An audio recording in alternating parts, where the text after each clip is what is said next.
There is no end. There are so many satisfying ways to kill zombies. Am I wrong? It's like you just want to fucking kill all of them and be so happy doing it. You guys ready to meet your panelists today? Are you ready to meet your panelists today? That's what I'm talking about. Oh, wait, let me make sure they're even ready to go. Joel? Fantastic. Ladies and gentlemen, because I get myself in trouble sometimes. Ladies and gentlemen, in no particular order, but in this particular order, please welcome to the stage Marie Avgeropoulos, Jessica Harmon, Keegan Connor Tracy, Pat Williams, Tim Carter, Tomas Harlan, and Bryce Cochran. Give it up for these folks, everybody. Come on. Hi. Hi, everybody. Hi, how are you? Hello. I'm Zach. Hi, nice to meet you. Hi. Oh, no, go ahead.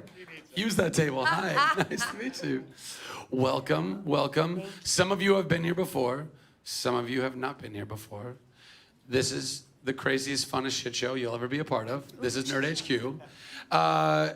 Basically, everybody just gets to ask you questions, and I just get to sit here and be a little shithead. So, Scared. That's my job. I know. Oh, is it your job? Fantastic.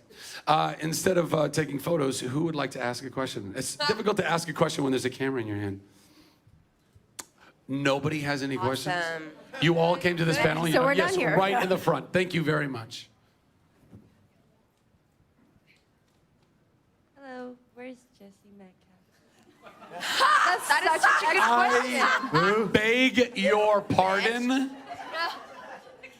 Where's my That's the phone? only Let's question call that it. came to mind? That's all you could think of. Sure, look. Think of it right now. We killed him. Wait. I didn't hear he got bit by a zombie while we were shooting this last one, and it didn't go that It was a well. mercy killing. It was lovely. Give me your best experience on set. Oh. Or maybe even goriest. Well, I've killed a lot of people during my career. Not I don't think you should actually. tell everybody that. That's a bad thing. I know. Maybe that's why they denied my green card twice. Hashtag Canadian problems. My most enjoyable and memorable part was the most unique way I got to kill a character this time, and that was stabbing him in the junk. Did anyone see the movie yet? Spoiler alert. One girl. And it was actually my Spoiler. idea to kill him that way because it was a lot of fun. It was revenge because he got to cop a feel in an inappropriate way, so I figured he should really pay for it. Have you just been waiting to stab a dude in the junk for a long time? I mean, not a long time. It was her I'm not idea. psychotic. So Wish yes, she has, fulfillment. yeah. That's what that was. And? Yeah. Yeah. My turn. Favorite moment? Oof. I don't know. I mean, there was standing out in the rain. That was cool. And then there was hiding in the trunk of the Land Rover, pretending to be on the phone. That was fun too. I didn't get to kill any zombies, so I didn't have as much fun as these guys did in terms of their brutality, but I just had a lot of fun on set. Oh, my favorite actually was when I did get to meet the zombies, like I said earlier, at craft service, because I was supposed to meet zombies. I was supposed to be in there with them, with the bats, staple gun and all. Me and my staple gun. They're like, there's no staple gun, Miss Harmon. There's a staple gun in my movie. And yeah, craft service was really fun because I actually got to interact with the zombies while they were on their smoke break. And so cool. That was my moment. It's super trippy when those guys and girls are all made up in It's death, weird. and then they're like, "Hi, how are you? How's your day?" The weather's fucking weird, right? Yeah. I had a whole conversation with a zombie who had a cleaver in his head while we were talking.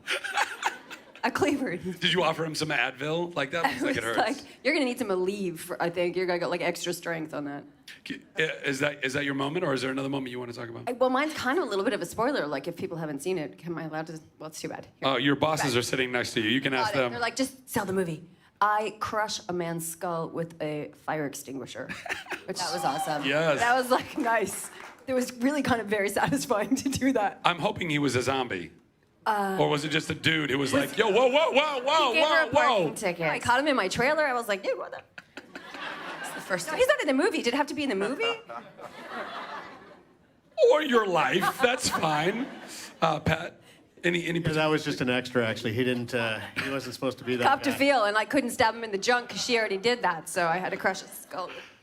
Yeah, it's funny Marie brought up the stabbing Teach Grant in the junk moment because that was inspired totally by her. And we had an early meeting and we talked about this scene. I said, hey, listen, I got this guy. I want him to, grab you in an inappropriate fashion. She goes, well, what happens next? Does he die? And I says, yeah, he dies. Do I get to kill him?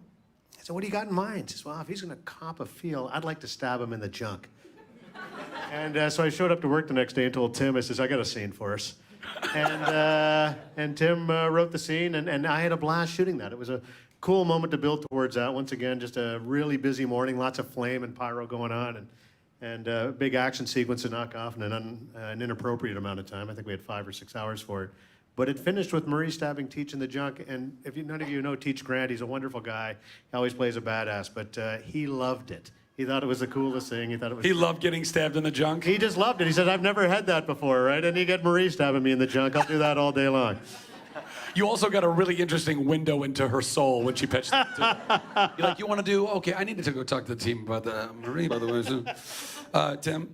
I think I'd say one of my favorite moments was, and it's kind of a multi-moment experience, the cover art for Dead Rising 1, the video game, has Frank West with a huge escalator behind him. And so when we were starting the movie, and this movie was sort of like almost written 2 locations as we're going, Tomas and I said, we gotta find an escalator. This movie has to have a huge escalator in it.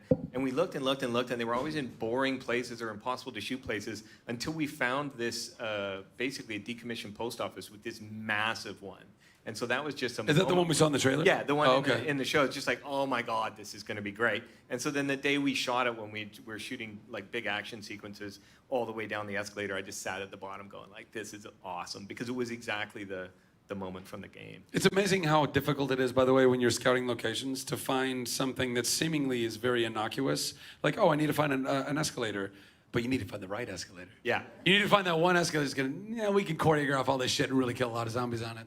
Tomas, memories? Yeah, continuing thematically with the junk story here. Building off. Never gonna leave, by the way. It's just gonna be junk all day. Building off of the escalator scene. So again, we didn't pre-build this for the set, and there were these metal discs every 5 feet. As Jesse slides down, he splits his legs across the escalator. As he slides down, there's these metal discs. And when we tried it the first time, you'd have to hold your junk up, or it would just be damaged repeatedly every 5 feet. So we actually built a special little sled, which hopefully you won't see when you watch the film. It's been covered up nicely. But to avoid said junk damage. That's why they put the discs in those areas. I think you're right. Because when I was a kid, before pre-disc,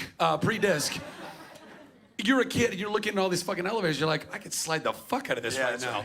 And then all of a sudden, when I was like 15, I'm like, where did all these fucking discs come from? Now my junk's fucked up. But you can buy the junk sled on eBay now, so it's... And you can get the sled now. It's the Dead Rising junk sled. Hashtag junk sled. Right. Bryce? And this is all we're building onto to maybe something. We're why onto Jesse something. Metcalf isn't here. Oh, because he's junkless. He's working that out, guys. Don't worry. Bryce? Yeah, for me, well, I'm the developer of the game, so working with these guys. Round of applause. Yes. Say, come on. Thank you. By the way, a title that has lasted the test of time. You guys have made many, many versions of an incredible game that so many people continue to play. Yeah. That we have here at HQ. Yeah, Anyway, continue. Yes, we do. You should try it upstairs. It's coming out December 6th. Pre-order now. But back to the movie. Yes. The best thing for us was working with these guys, but also we had an opportunity to allow a lot of our developers from the studio to be zombies in the film. So seeing those guys on set and seeing them interact with the real Hollywood feel was really great for us. And watching that in the movie where it's like, oh, that's a tester. Oh, there's a programmer. And just, they loved it, and it was amazing. Just covered in blood as well. So And it was a great time. I'll add to that it was a bitterly cold day, and all of the Capcom guys had to run as zombies after our heroes as they raced to a helicopter on a big open thing. So they're like coming in, shivering and shaking, and come on to me, is it okay? This is awesome. And it's like, okay, run again. They loved it. We're behind the scenes usually, so it's been awesome to get in front of the cameras. Well, and also, I would imagine the type of people as a gamer and somebody who's read comic books and stuff like that and watched so many movies and TV shows, but if you're creating those worlds, if you, like you're saying, if you're constantly just the one being like, oh, look at all this cool shit that I get to make, but I don't get to be in it, and which was like VR and AR, like that stuff, I think is gonna like totally blow people's minds in the future, and it's like the future is now. But to offer all those guys and girls like, hey, so you made all these really cool zombies, you wanna be one? They're like, fuck yes, let me go, shoot me in the head. Can you stab me in the junk? Can you do that? Can you do that? Next question, yes, you sir, right there. Hi. Please stand, be seen. I Nice shirt. remember Clash of the Titans coming out in '76, something like that, and then everybody started making like Sod and Sandals movies. Then Star Wars comes out and everybody starts making space movies. Zombie movies have been around for a few years. Do you think there will actually come a time where people don't want to see any more zombie movies, or is there just too much? Boo. No, That's deep. That's deep. Is there too much media so you'll actually find its own niche online or Netflix or something like that? Do you think you're actually just going to keep going where everybody's making everything at the same time instead of going through cycles? Well, we talk about zombie saturation all the time, and that's a good question, and wondering when it'll ever end, right? But I think when Shaun of the Dead came out, it brought a whole new sensibility to it, and then you've got, I haven't seen the Jane Austen, Pride and Prejudice and zombies. I mean, I think next is probably Zombie Shark, if it hasn't already been done. You know, look, Zombie-nado. Zombie-nado. without going into, like, you know, taking too far off track, zombies are soulless, right? And you don't really feel guilty about killing them. It's not like an investment you have in a character with a vampire or a werewolf or other. And so you can imbue them with almost anything. And hey, zombies go with anything. They taste like whatever you put there. Tastes like chicken. I don't know. I mean, ultimately, I asked the same question. It's really kind of, it's interesting. I mean, you know, we look at this franchise and things we want to do with it, talking with Capcom and where they go next with it. And but I still love playing the game, and I still love the concept of taking down a zombie in any kind of creative way I can. And Marie will probably figure out some kind of combo weapon to a junk blaster or something specifically. If we could change the rules of zombies so that they could actually be killed, not just by taking out the head, but by blowing out their junk. I mean, that would be a one-kill shot right there. That wouldn't even need multiple hits. There you go. It's quick and it's efficient. I'm glad she's on the other end.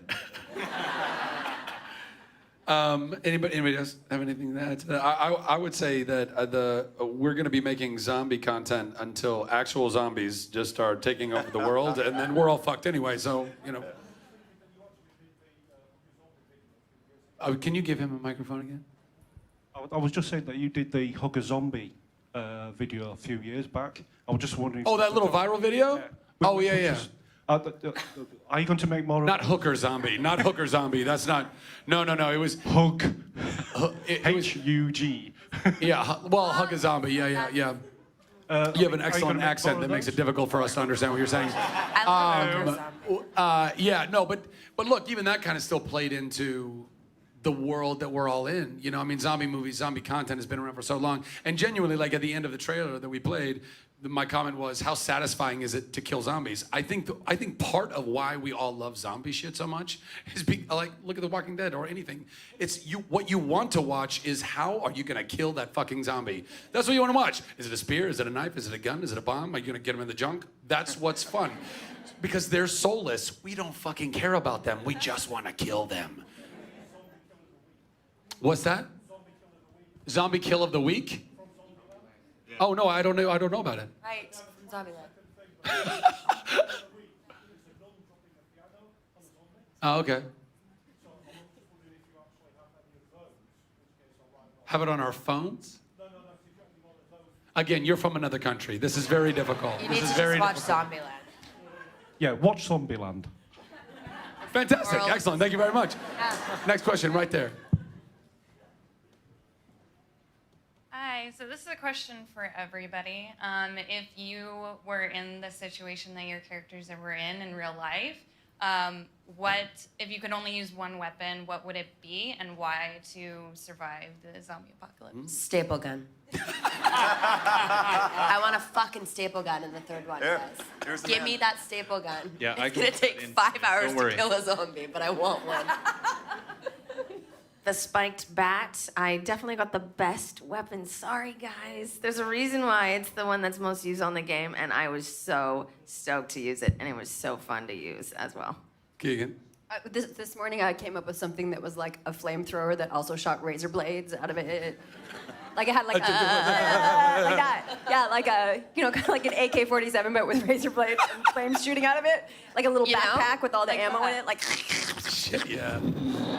see that? I have a future in like weird in Foley Foley. acting. Yeah, in Yeah, All the sound mixing. Thank you. Good night. Pat. You know, I like Jesse's weapon in the movie. Pussy thrasher. That's what we call it. I'm sorry, what? We named all of our weapons.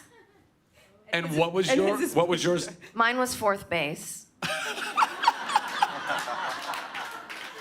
Spike bat. Well done. I didn't have one because I It's didn't. a staple gun. Yours was So it's swing just called line. staple Mine gun. was my phone. And Swing line staple. Yeah, like a camera or something. And what? My And yours mouse. was Mine was the stab chop.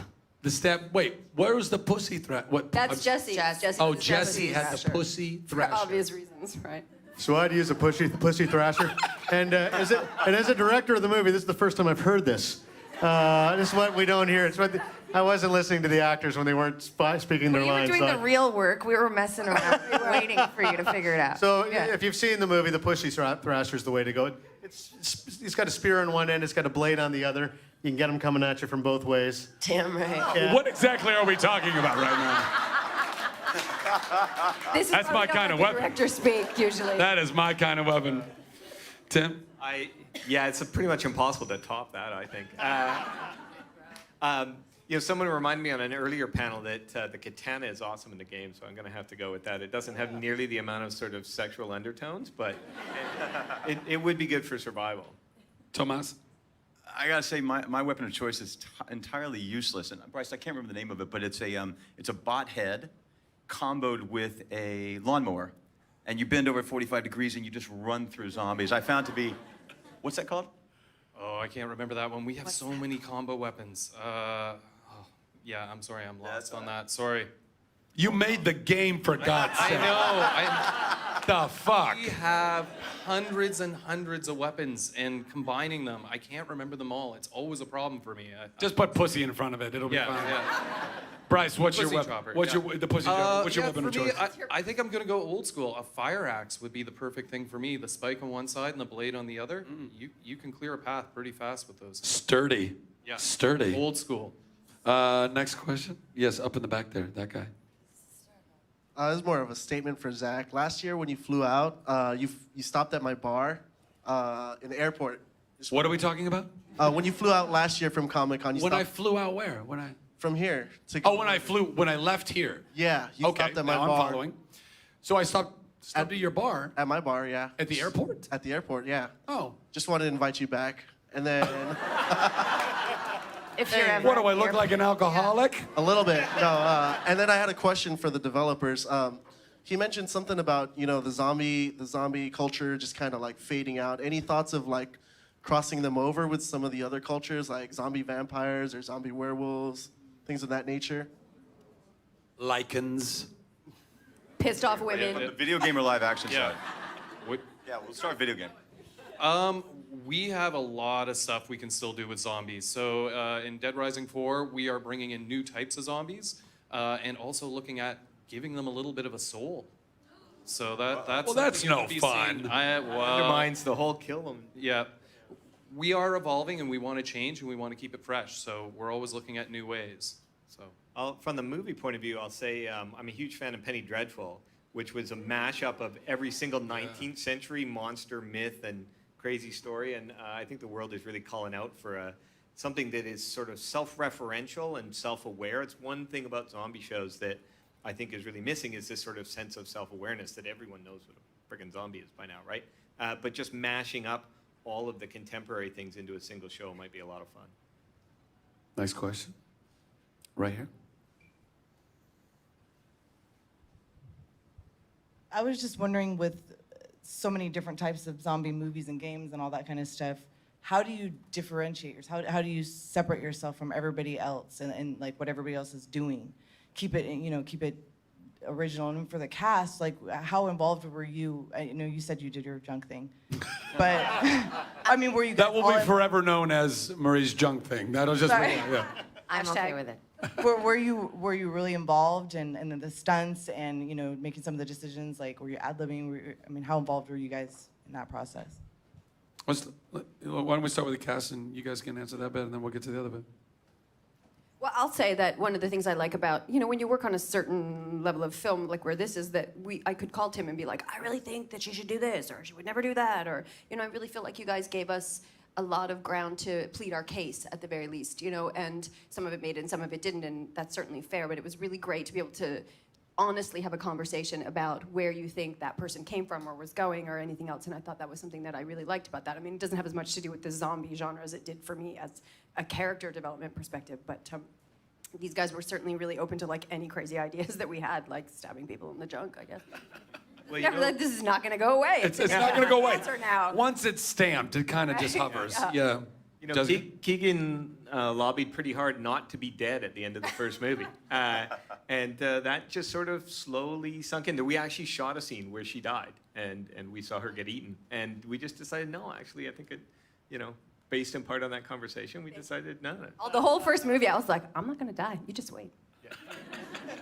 On more of a macro level about your question, how do we differentiate this, right? When we looked at the intellectual property as a whole, how do we make this not be The Walking Dead light, right? We have a very, very tight budget. We're supposed to gotta make it 90 minutes, but on a really kind of 60-minute television budget. If you played the game at all, it's a really interesting world. Almost all zombie IP you see, the whole world becomes zombified. In this one, it's an outbreak, a quarantine wall goes up, and outside that quarantine, it's just business as usual. You're just sitting in your lazy boy watching this on the news. And inside's where all the hell's breaking loose. So when we looked at it, we kind of thought of it, because of the way the game works, there's a ticking clock. You have to resolve kind of the mystery and get the hell out of there in 72 hours. So it's like the show 24 to us meets Night of the Living Dead. And was able to tell a story in a very contained space, and to know that once you get on the other side of the wall, you're okay. Versus a normal zombie fare where, you're a human and you're a human, you're trying to find others and keep surviving. That's how we felt like we could differentiate and be able to tell something on a lower budget and still keep it really tight. And when you, as a director, when you cast your actors, listen to their ideas. Nobody knows their characters better than them. They'll know their characters better than I will. My job is to service them to the best of my ability, but really I want to listen to Keegan, I want to listen to Marie, I want to listen to Jessica, except Jessica kept wanting to fight. Staple gun. No one's fucking listening to me. But they're, It's the pussy stapler. yeah. Yeah. Don't put that on the internet, please. Oh, it's already on the internet. That's... Sorry. So most of their ideas are legit. Jessica, did you want to add to the question of your process and Other what was than going staple on? Other than gun, pussy I'm pretty stuff. sure Yeah, yes, of I ended course. it at staple gun. It's the most times I've ever said that word in like 15 minutes. Yeah, a lot. Probably. Yeah, no, this was a lot of times on set you don't feel like it's a collaboration. You are told to do word for word exactly what you're there to do, and that's fine. But this was one of those times. We went through a lot of changes as we were going. I know a lot of things changed with my character, and I think I almost died like 17 different times. Every day I show up and like, we're gonna kill you again. Like maybe tomorrow we finish the movie, and you're like, we might reshoot. We're gonna kill you. Then I see you at a golf tournament a month ago. We're like 5 days from the movie coming out, and he's like, we're still thinking about killing you. I'm like, get the fuck out of here, guy. And like, I know you're not joking. Like you were still like he was gonna shoot me dying on the golf course on his iPhone. And I'm like, shove it in there at the very end with the staple gun. No, but it was wonderful. It was a huge collaboration. Like even when we were shooting, I mean, I know that might have been a bit of a pain in the ass for you guys a lot of times. But okay. But they were very open to our ideas and, changing dialogue, changing storylines. And like Pat said, we know our characters best and they wrote them for us, but they allowed us to really play. And it was fun. And Tomas was saying this earlier, I think the nice thing about our film in the Dead Rising franchise is there is that mix. In the first film, you get that kind of more campy, fun vibe, and then in the second one, in Endgame, it's more of that kind of 28 Days Later, more serious, like lot of action sequences. So it's going to be fun to see where it goes in the future and kind of combining those two things and really staying true to the game with that. So it was great. We had a blast. Marie? Staple gun, though. seriously. Say it again. I already told my story to answer that question. I can't even top that. Yeah, it was just really nice to, for me as a performer, especially working on I'm on a, dictatorship sometimes on another show that I'm on where it's very rigid and you got to do what you're told. But it was so nice to have the option with this lovely team over here to give us the freedom as performers to put our own little flavor into our characters, which was really nice, and I had such a great time. But I'm also a fan of just doing what I'm told and honoring the writing and these stories and characters that have been wonderfully created with this great backstory. So I was just happy to be a part of it. Well said. Well said. Yes, right there. Hey, somebody run her a microphone. Thank you. Hello, I'm Leilani. Sorry, lost my voice at a particularly fun dance party. Absolutely. This is for all of you. Actually, was there a particular scene personally that was difficult for you to film? And how was this particular project differed from any other projects you've done? I had no problems filming any scenes. It was really easy for me. I love it. How is it different from the other projects you've done? You mean like playing a nun? It's pretty different from that for me. Or a fairy. A little different, just a little. As a director, you hope and pray that one day somebody phones you and asks you to direct a zombie movie. So this is very different from anything I've ever done. And what you look forward to is finding new ways to kill zombies, and that's all we did. I went to bed every night thinking about how can I kill a zombie in a way we haven't seen before. Staple gun. We haven't done the staple gun, yeah. And I wasn't aware of the pussy thing either, but we just We know. we googled we googled badass weapons on a daily basis to try and figure out how to come up with combo weapons.